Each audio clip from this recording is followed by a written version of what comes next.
Hello, everyone, and welcome back to the Stoic Compass. I'm Jim. And I'm Ellie, so glad you're with us. Before we dive into today's deeply important topic, please hit that like button and subscribe to our channel.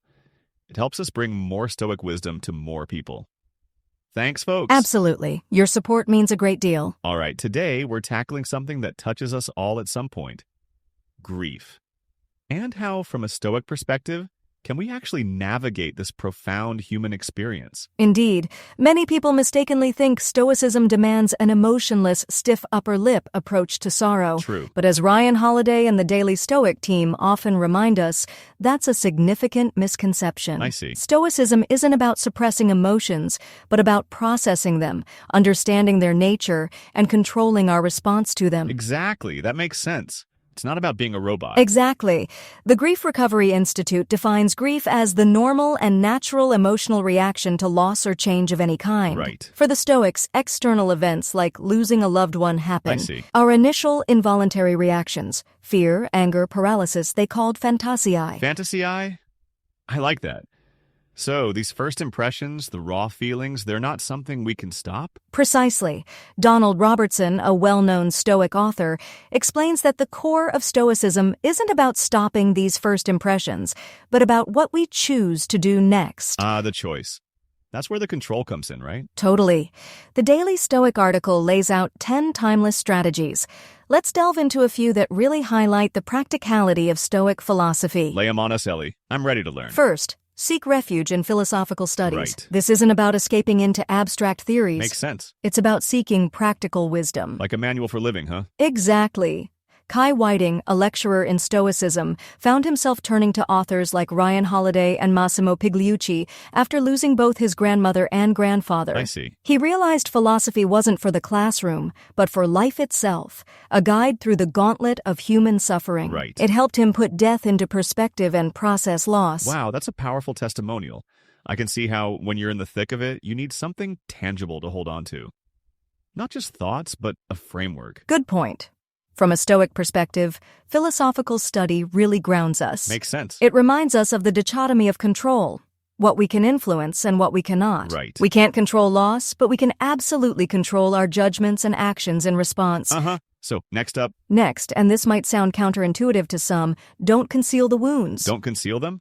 My instinct is often to just bottle it up, push through. Indeed, but let us consider Seneca. Right. He experienced immense personal loss, his father, his son, his banishment. I see. He advised his grieving mother not to hide her pain, but to tear them open, to set them all down before you. Whoa, that's pretty intense, Seneca. It mirrors modern psychological research by Dr. James Pennebaker. I see. He found that people who kept their traumas secret went to doctors far more often than those who talked openly about them. That's right. Confronting your grief, not confining it, is key. So, letting it out, even on paper, helps heal the body and mind.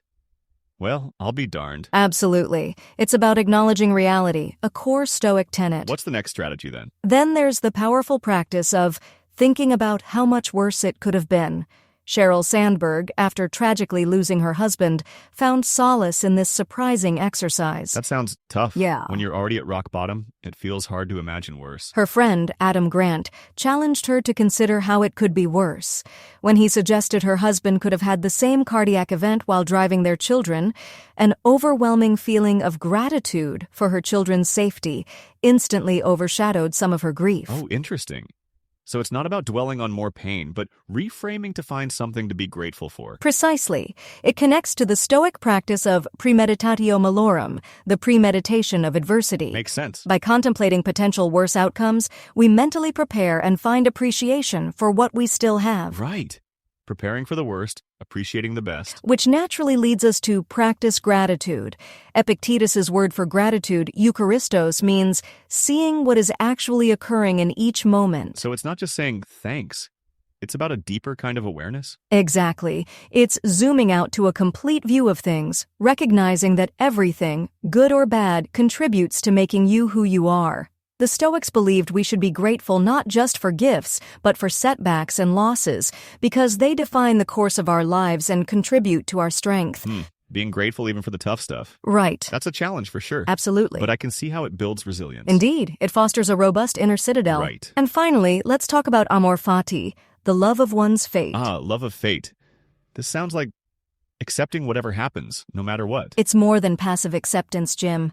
It's an active embrace. Right. As the writer Jorge Luis Borges said, whatever happens to us is a resource, raw material to shape our art. Makes sense. Marcus Aurelius likened it to a blazing fire, turning everything thrown into it into flame and brightness. I see. It means not just bearing what's necessary, but loving it, finding purpose and opportunity in everything because you choose to make use of it. Absolutely, wow. Turning even hardship into fuel for your fire. Right. Oh, that's a powerful image. It really is. It's about facing adversity not with a hardened heart, but with a trained spirit, ready to adapt, learn, and grow, no matter what life throws our way. Something truly worth reflecting on. So, from philosophical study to openly confronting our pain, finding gratitude even in sorrow, and ultimately loving our fate, Stoicism really offers profound, practical tools for grief. It doesn't promise to remove grief, but to equip us with the resilience and wisdom to navigate it, Right. to transform suffering into strength and purpose. Exactly. Because, as Marcus Aurelius reminded himself, this too shall pass. Man, that gives me a lot to chew on, especially the idea that grief isn't a weakness but an opportunity to practice our philosophy. Indeed, Jim. It challenges us to apply reason when our emotions feel overwhelming, aligning with the Stoic ideal of virtue. Our reactions are within our control, even when the loss isn't. Right. And it ties back to our previous discussion about the pause too, doesn't it? True. That moment to choose our response. Absolutely. That crucial moment allows us to employ these strategies, to move from initial fantasiae to a reasoned, virtuous response. This is also where practices like mindfulness and even modern cognitive behavioral therapy find common ground with Stoicism. So it's all connected. The ancient wisdom is still incredibly relevant. More than ever, it provides a robust framework for dealing with the inevitable hardships of life. For our listeners out there navigating their own grief, these aren't easy paths, but they are paths towards a stronger, more resilient self. And remember, progress, not perfection, is the Stoic way. Start with one strategy, practice it, and cultivate that inner strength. Before we go, don't forget to like and subscribe to the Stoic Compass to keep these conversations going. Thank you for joining us on this journey through ancient wisdom for modern life. Until next time, remember to choose your response, seek wisdom, and embrace your fate. This podcast is powered by VoxCrea.ai, where ideas find their voice.